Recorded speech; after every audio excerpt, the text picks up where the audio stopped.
momuno nabara bialo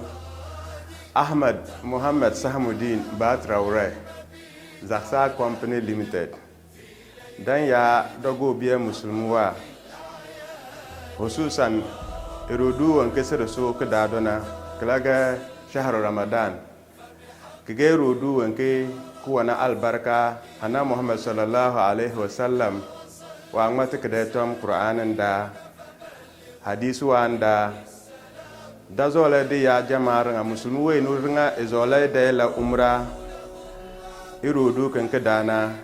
wan beze ekwane ina Zaksa Company Limited wan yu de umra na soci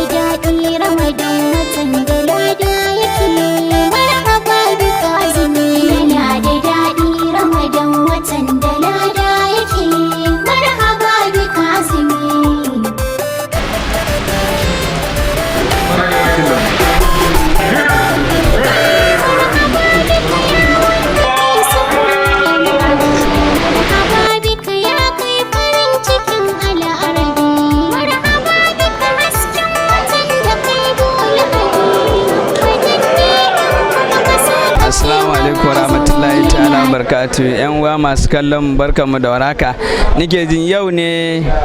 rana na uku, yau litini tafsirin malam yau ne rana na uku, kuma yau malam ya tashi ne akan suratul waqi'a. To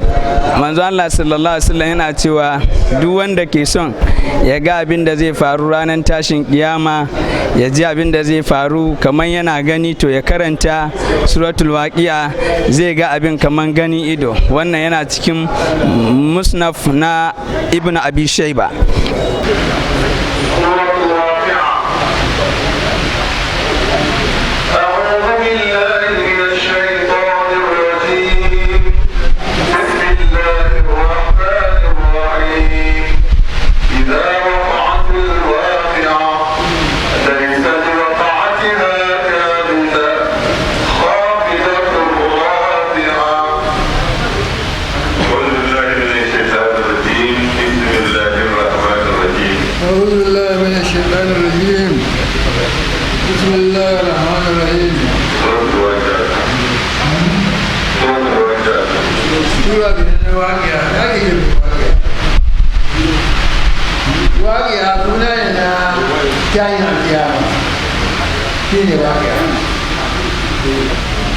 wannan sura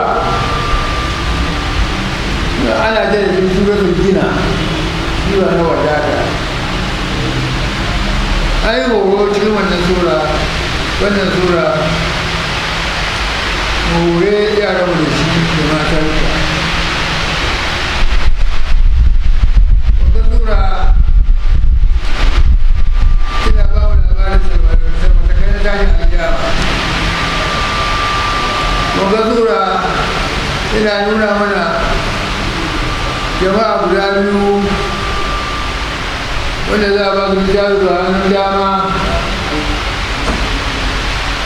wanda za a ba su littafi a hannun hagu, wanda zuwa ba su littafi, wanda zuwa ba su littafi.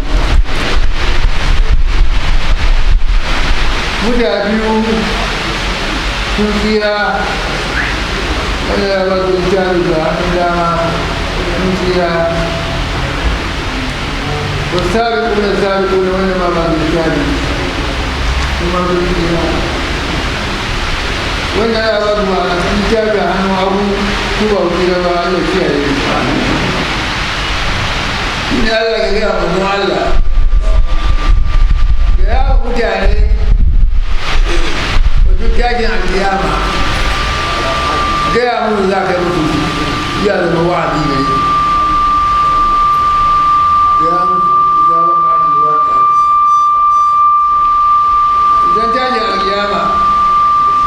ya tabbata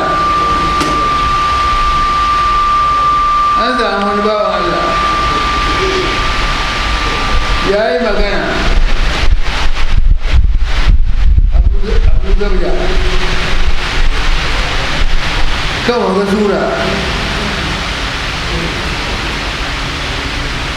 yace Abdullahi bin Mas'ud ya yi ciwon da ya yi Sheikh Osman radiyallahu anhu ya je ya gaishe shi sai ce masa kuna wuya kai kara wurin Allah ke ina kai kara na zunubi na da ke kai kara wurin Allah me kake tsoro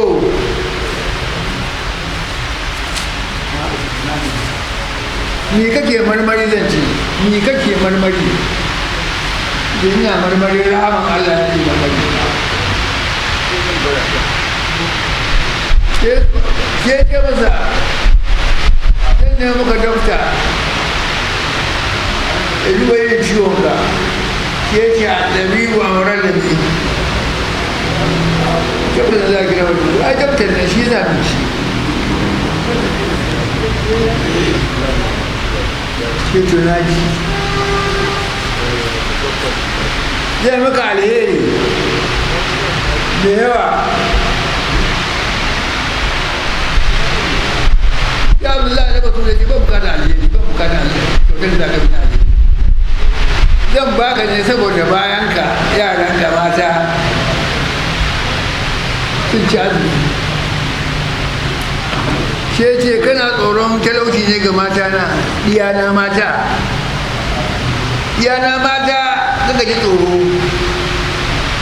domin kowane dare ina bar su karanta suratul waqi'a domin manzon Allah ya ce wanda ya karanta suratul waqi'a na cikin kowane dare ya rabu da talauci suka ji tsoron talauci ga daya shi ne Allah ke gaya manzon Allah mutum tashin alkiyama idan waka asali waqi'a idan a waqi'a tashin alkiyama na waka asali tabbata laisa da waka asali ya kazi batu iya cewa a kan ubangiji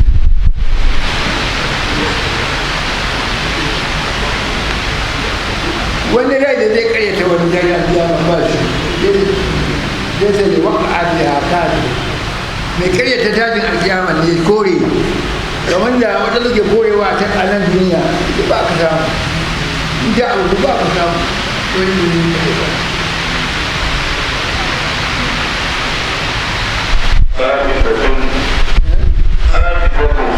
ɗalibatun mai karyata tashin alkiyama nan da yake korewa babu shi ba ka samu tashin alkiyama na labarin mutane ne hiya ita tashin alkiyama ne kafilatun tana kaskantar da wadansu da da'awa tana kaskantar da wadansu da mugun kai da kai su wuta Allah kiyaye kafil tashin alkiyama na rafi'atu tana ɗaukaka wadansu bil haƙa'i tana ɗaukaka waɗansu bila aiki tana ɗaukaka masu mugun kai tana ɗaukaka masu daɗin kai shi ne rafi'a masu daɗin kai zuwa ga aljanna wani a aiki da zuwa aljanna ne da'awa kuma da'awa da yawa shi ne tsafi sai ta kasar jami'in tashi a ciyawa amma rafi'a da shi ta ɗaukaka waɗansu mutane saboda a ƙari shirin da muke kawo muku yana cikin shirinmu na azumin watan Ramadan. Insha Allah ku ci gaba da bibiyar mu, za mu rika kawo muku tafsirin malam a kowane rana insha Allah.